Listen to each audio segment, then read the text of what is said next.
Chers cavaliers, pour vous échauffer, une série de points à masser qu'on appelle les points de switching. En anglais, to switch on veut dire allumer.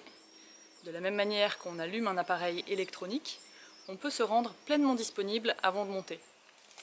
Ce sont des points d'acupressure situés sur les méridiens, ces trajets qui ont été étudiés pendant plusieurs milliers d'années par la médecine traditionnelle chinoise. On peut masser ces points avant de se mettre à cheval, ou bien une fois en selle, pendant la détente par exemple, ou même juste avant d'entrer en piste un jour de concours. Il y a 3 zones à masser en lien avec les 3 dimensions de l'espace.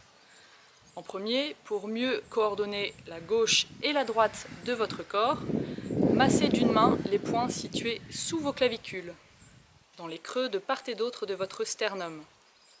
L'autre main repose à plat sur votre nombril.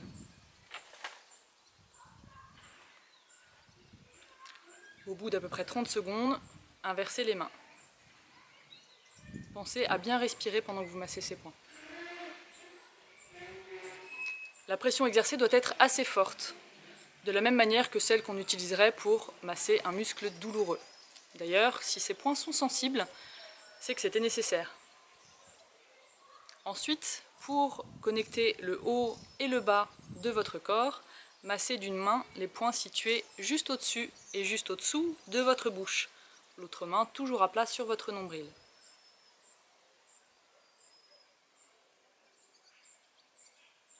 Même chose, après à peu près 30 secondes, inversez vos mains.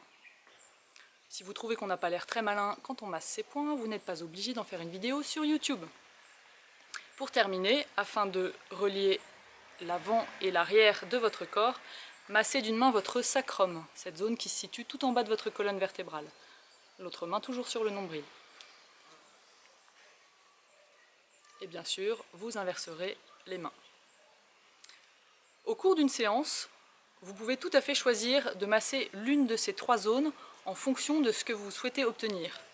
Par exemple, pour développer une meilleure symétrie de vos aides entre main gauche et main droite, choisissez les points gauche-droite.